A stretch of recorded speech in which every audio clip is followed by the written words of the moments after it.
શું વિરાટ કોહલી એક Indian cricketer છે? તો તમે કહેશો ભાઈ કેવો સવાલ છે, બિલકુલ છે જ ને. તો શું આ ઇન્ડિયન ક્રિકેટ ટીમ છે?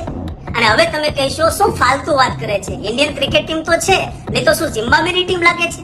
તો સાહેબ, જો આ ઇન્ડિયન ક્રિકેટ ટીમ છે, ઇન્ડિયન ફ્લેગ ની અંડરમાં રમે છે, ગેમ સ્ટાર્ટિંગ પહેલા ઇન્ડિયાનું નેશનલ એન્થમ ગવાય છે, તો શું અહીંયા ઇન્ડિયાના કાયદા લાગુ ન થવા જોઈએ? અને આ જ મુદ્દો કોર્ટમાં ઇન્ડિયન ક્રિકેટ ટીમ અને બીસીસીઆઈ નો ગરમાગરમીમાં ચાલી રહ્યો હતો. અને આ મુદ્દા પર 2017 માં એક મહિલાએ આરટીઆઈ ફાઇલ કરી કે બીસીસીઆઈ ઇન્ડિયાની કઈ ઓથોરિટીની અંડરમાં આવે છે કે પછી બીસીસીઆઈ ઇન્ડિપેન્ડન્ટ બોડી છે, સ્પોર્ટ મિનિસ્ટ્રીની અંડરમાં આવે છે? આનો હિસાબ શું છે? કેમ કે જ્યારે મેચ હોય ત્યારે ટીમ ઇન્ડિયા કહેવાય છે, ઇન્ડિયાનું નેશનલ એન્થમ વાગે છે, અને જ્યારે પણ કોઈ ક્રિકેટ ટુર્નામેન્ટ હોય ત્યારે સરકાર સિક્યુરિટી આપે છે. તો શું ઇન્ડિયન પબ્લિક આને પોતાની ક્રિકેટ ટીમ બોલી શકે, એને સવાલ પૂછી શકે?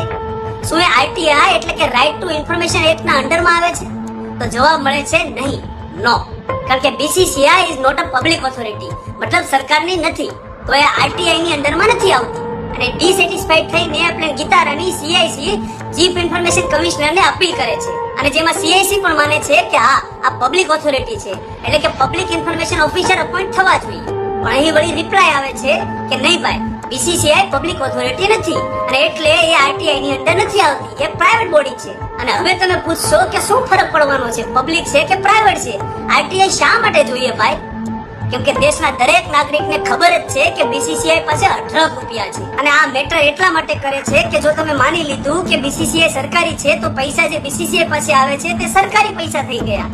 તો જે હજારો કરોડો પૈસા આઈપીએલ માંથી કમાણી થાય છે એ જનતાના પૈસા થઈ ગયા. પણ નહીં, હવે અહીંયા મુદ્દાની વાત એ છે કે જો સરકારી બોડી છે તો રેવન્યુ પણ સરકારી હોવી જોઈએ, અને સરકારી બોડી નથી તો પ્રાઇવેટ બોડી છે તો એનો ટેક્સ આપવો જોઈએ. તો આ તો ભાઈ સરકારને રેવન્યુ પણ નથી આપતા અને સરકારને ટેક્સ પણ નથી આપતા. કારણ તો કે under 1961 income tax rules act અને એના હિસાબથી BCCI as a charitable trust registered છે.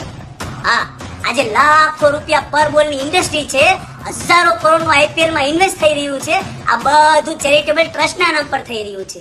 હા, પણ જો બીસીસીઆઈ ને કોઈ સ્ટેડિયમ બનાવવું છે તો સસ્તી કિંમતમાં જમીન પણ મળશે, કોઈ મેચ થવાની છે તો સિક્યુરિટી પણ મળશે અને કસ્ટમ રિબેટ્સ પણ મળશે. મેચ થશે તો ટીમ ઇન્ડિયા પણ કહેવામાં આવશે, પણ ટીમ ઇન્ડિયા નથી, પ્રાઇવેટ પણ નથી, ટેક્સ આપવો પડશે ભાઈ. આ બસ ચેરિટેબલ ટ્રસ્ટ છે.